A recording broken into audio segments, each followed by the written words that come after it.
Alright, welcome back to Algebra 2 class today, and I'm excited because I'm very confident in doing this as opposed to the last lesson that we did. So I might smile a little bit more in this one, and hopefully it's not the train wreck that we went through last time. This is on, if you're in my class, this is on page 207 and 208, and this is solving radical equations, okay? There's a few notes that you need to take, but the main thing that you need to know is isolate, raise, solve, and check. Those are the 4 steps. Isolate, raise, solve, and check. When you do that, I'll show you each step in here. It makes this so much easier.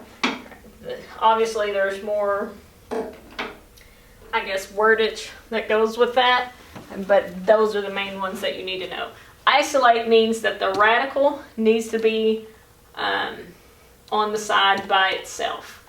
Also, if you have more than one radical, which there is a problem, like number 18 I think that I'm going to do, if it does have more than one radical, you want to work with the most complex radical by itself. But for the first thing means get this on a side by itself, isolate. So plus 1 is over here. If we remember our rules from Algebra 1, all we need to do is move 1 over here. It's positive 1, so I subtract it. Whatever you do to one side, you have to do to the other. Okay, that leaves radical n over here, and that leaves me with a 3 on the other side. Now this is by itself. So the next thing I gotta do is raise it to whatever root it's in. This is a square root, so I'm gonna square this side. Whatever I do to one, I have to do to the other. That's how the equation stays equal. If I square something in a radical, it's just going to come out of the radical. So this is n, and then 3 squared is 9. So I have an answer, n minus 9. Okay, that is the solved portion, but this one was so simple it was already solved. Then you have to check, because some of these will not work out. There will be no solution. Now there's only like 2 on the whole entire page, so please don't write no solution for every answer, and you still got to work it out. If I go back to the original, and if I put a 9 in here, the square root of 9, if I put it in here, square root of 9, well, I don't know what I was trying to do there, is 3, and then plus 1 is 4. Does 4 equal 4? Yes, it checks. We're in good shape, okay? So let's go on and get a little bit more complicated, but not too bad. When I look at problem 6 right here, all I have on this side is a radical. Yes, there's more than one thing under it, but it's all under the same radical, so it is isolated. I do not need to move anything over. So the first step is already done. It's already isolated. The next step is to raise. What root is this? Well, it's a square, so I need to square this side, and I need to square this side.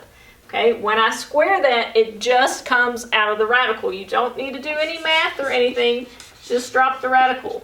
13 times 13 is 169. Okay, now I'm to a basic Algebra 1 problem where I need to move my 5 over to get n by itself. So when I do that, I do the opposite. It was positive, so I subtracted it. And I get n equals 164. Okay, that's my solved portion. That's what I just did. And now I need to check. If I put 164 in here, 164 plus 5 is 169. Square root of 169 is 13. Does 13 equal 13? Yes. So it is checked. Okay. Moving on. I picked 7 because there's no numbers in it.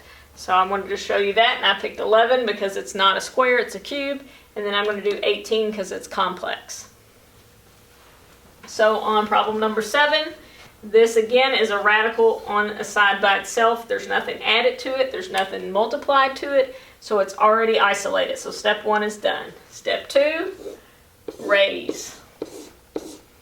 What you do to one side, you have to do to the other side. So when I raise this, it's just going to drop the radical, and I'm going to get c squared over here.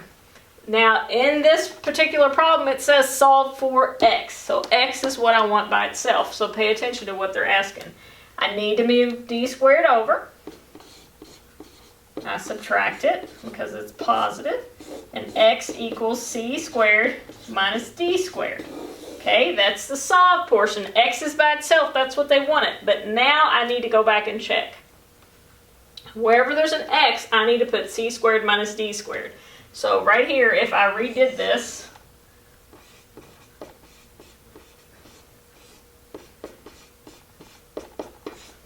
whoops, I would put that in for x, all right? Well, if I combine this, negative d squared plus positive d squared, there's no d squared there, so that's just c squared equals c. What's the square root of c squared? It's c. Does c equal c? Yes. We're checked. All right. These are flowing so much better than the last ones. I say that and I probably just jinxed myself, but whatever. All right, so on 11, we have a cube root. You have to pay attention to that. Again, there's nothing to be moved. It's isolated already, so we need to raise it. But this time, when we raise it, we have to raise it to the cube root, okay, on both sides. All right, what that does is take this out of the radical, so that would be 4x minus 16, and then 2 cubed is 8. All right, once we do that, we are going to solve. This is a negative 16, so now I have to add 16 to both sides. I get 4x equals 24. Divide by my 4 to undo the multiplication, and I get x equals 6. Okay, still got to check, but right now I got x equals 6. If I put 6 in here for x, 4 times 6 is 24. 24 minus 16 is 8. The cube root of 8 is 2, so yes, it checks. Now I'm going to write 18 on the board and we'll be done with this lesson.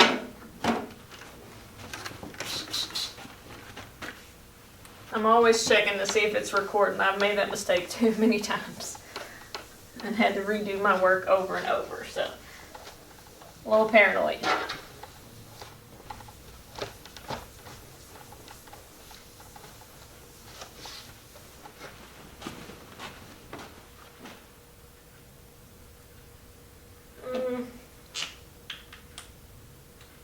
Alright, problem 18. You can see I worked these out on my own paper because I wanted to make sure that I was more fluent than I was in the last lesson.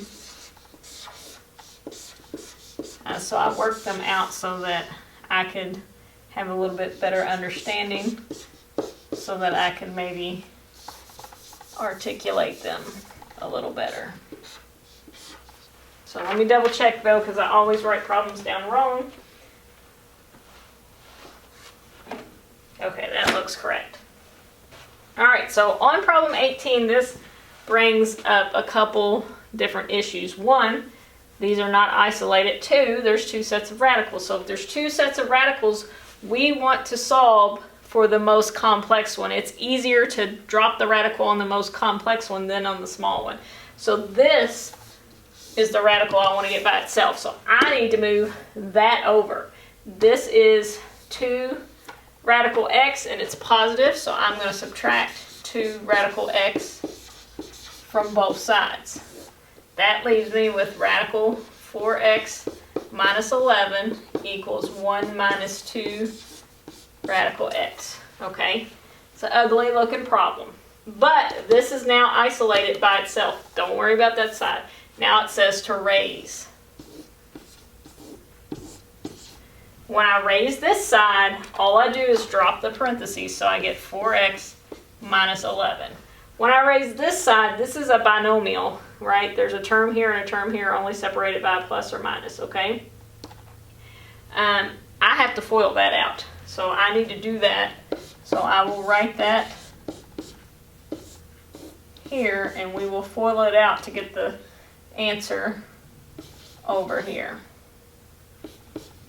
So FOIL, we've been using that a lot. First would be 1 times 1, which is 1.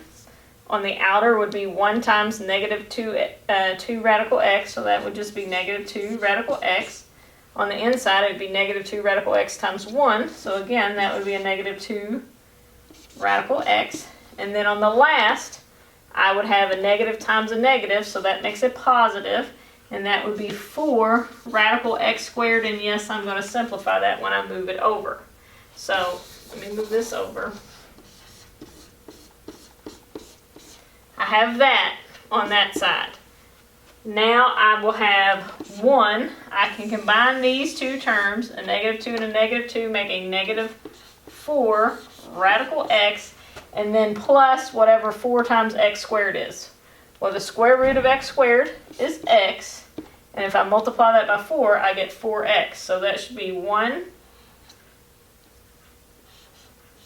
minus 4 radical x, and then plus